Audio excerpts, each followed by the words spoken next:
Assalamualaikum warahmatullahi wabarakatuh. Di sini saya akan mempresentasikan hasil PowerPoint saya yang saya ambil dari jurnal yang berjudul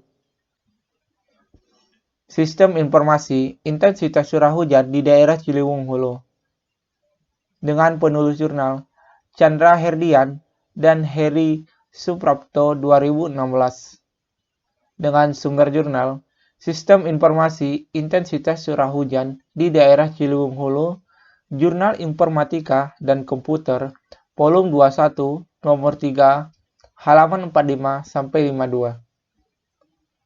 Sebelum memasuki materi, perkenalkan nama saya Aldi Alhamda Putra dengan NPM 2054151009 dari jurusan Kehutanan kelas A, Fakultas Pertanian, Universitas Lampung, angkatan 2020.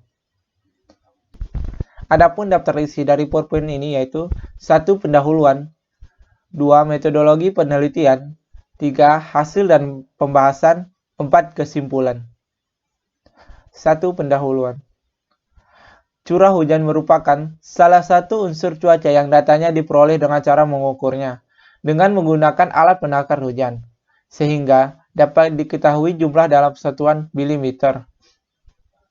Curah hujan dibatasi sebagai tinggi air hujan yang diterima di permukaan sebelum mengalami aliran permukaan, evaporasi, dan berserapan ke dalam tanah. Sedangkan intensitas curah hujan merupakan ukuran jumlah hujan per satuan waktu tertentu selama hujan berlangsung. Tujuan penelitian ini yaitu bertujuan untuk memberikan informasi tentang analisis mengenai tingginya intensitas curah hujan yang terjadi di daerah tertentu. 2. Metode penelitian. Penelitian ini menggunakan model air terjun dalam daur hidup. Pengembangan sistem sebagai metode penelitian model air terjun yang digunakan terdiri dari beberapa fase, yaitu 1. Fase analisis sistem. Pada fase ini, dilakukan pemahaman terhadap pengolahan informasi intensitas curah hujan yang akan ditampilkan di website melalui studi literatur. 2. Fase desain sistem. Pada fase ini membuat perancangan website. 3. Fase implementasi sistem. Pada fase ini dilakukan pemrograman untuk membuat perancangan yang telah dibuat pada fase desain. 3. Hasil dan pembahasan.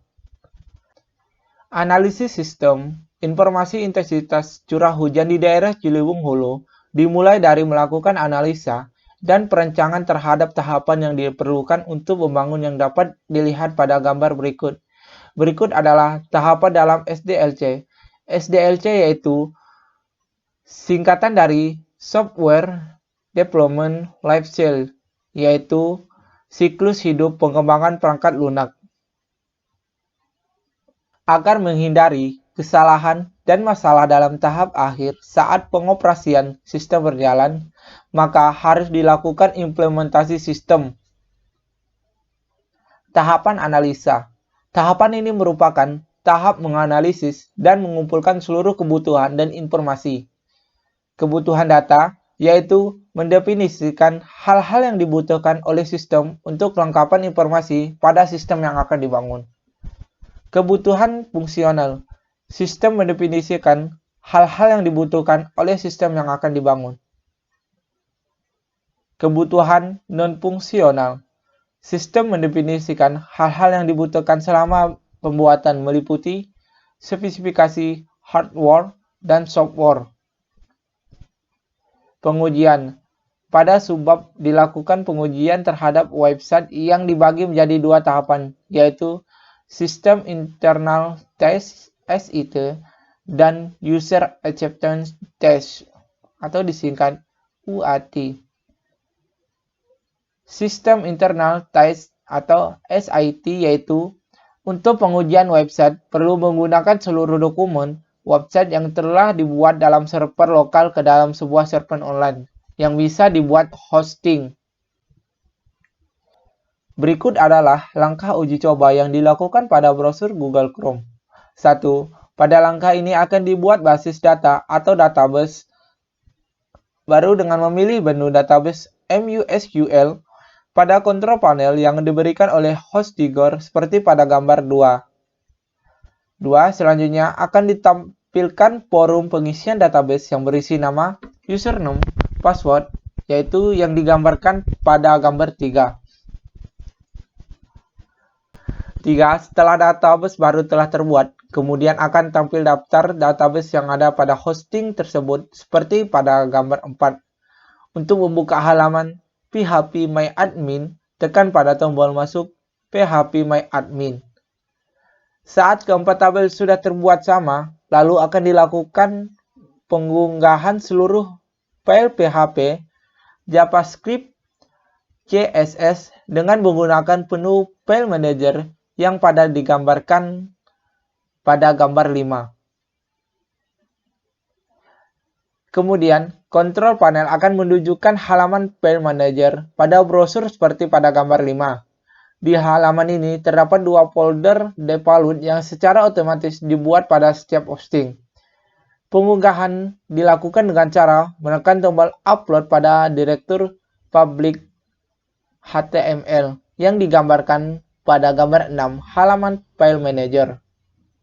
Setelah database terbuat, maka akan dilakukan uji coba website dengan cara menuliskan alamat hosting yang telah terdapat pada alamat rainfall.hls pada address bar browser yang ditampilkan pada gambar 7. Kemudian, lanjut ke halaman menu Maps, di mana pada halaman ini terdapat peta yang berisikan titik dari lokasi persebaran daerah intensitas curah hujan yang ada. Ada beberapa lokasi yang ditandai dengan titik atau biasa disebut dengan marker, yaitu digambarkan pada gambar 8 yaitu uji coba halaman Maps dan gambar 9 uji halaman informasi Maps.